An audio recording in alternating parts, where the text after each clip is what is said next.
The majority of public sector unions have accepted the 1.5% public sector wage offer by government. Members of public servants associations gave the union a mandate to accept the wage offer. Now let's discuss this deal with Claude Naicker from the PSA, that's the Public Servants Association. Mr. Naicker, good afternoon. Welcome to the Midday View here on eNCA. It took you quite some time to get a mandate as PSA to accept. I think it was only just the other day. What changed your mind? Yes, a very good afternoon to you. Look, initially when we started negotiations, as it is in the public service, it's generally protracted at some stage. When we started off with our demands, you must remember that the employer offered 0% increase. And that prompted us to engage with our members who indicated that we should declare the dispute and they should not accept the 0% that was offered by the state. And while we were in the process of balloting our members and going through our strike processes, the employer during facilitation process revised the offer twice. Initially, they indicated a 1.5% pay progression in the form of a salary adjustment, and then a 978 Rand cash gratuity. With threats of strike action looming around the corner, that offer was then once again revised, and they came up with a 1.5% salary increase together with a cash gratuity ranging from about 1,200 to about 1,695 Rand. So as I said, it's a protracted process. You have to go and mandate members to get an agreement, consensus. So that took a little bit of time. There was a lot of facilitation process in between with different parties. So that took a little bit more time than expected. Is it an issue, could it be, from what Basil Manuel was saying earlier when we went live to the Bargaining Council briefing by FEDUSA, that it's better than nothing? So was it a question as well for your members to say half a loaf is better than nothing? Well, I think there's two processes here that the PSA embarked on. One, we had to go back to the revised offer to our members to see whether they either accept the offer or reject it. And I think against the backdrop of two aspects. You must recall that public servants still have not received the salary increase for last year, and that matter is coming up at the Constitutional Court on the 24th. And if you have a look at the events that surrounded last week with regard to the looting and the bleak economy that we are actually facing, I think members began to slowly realize that, listen, with this in mind, I think this is what the best that we can actually do for them at this stage. And once we have mandated them, overwhelming, most of them have indicated that we should accept the offer. And premised on that, we went back to the table and said to the employer that we have done our processes and we are now ready to sign the offer that was on the table. We have concluded that offer. Your members accepted the reality of where the country finds itself, and there's a bit of hope, if I may say so, maybe among your members, that come the Constitutional Court later, things might be in their favor. Are you hopeful that you might win the court case?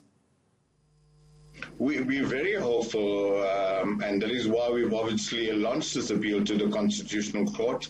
And we're hoping that come 24th of August that we will get good news that we can take back to our members as well.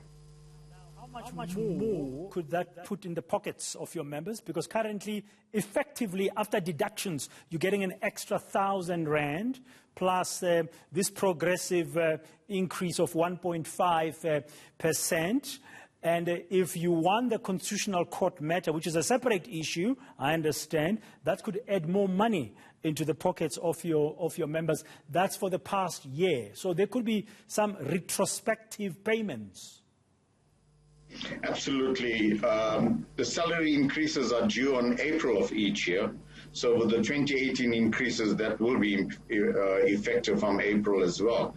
And with regard to the current wage agreement that we have signed, the cash gratuity that is payable to our members amounts to in the region of 11% for the lower paid workers.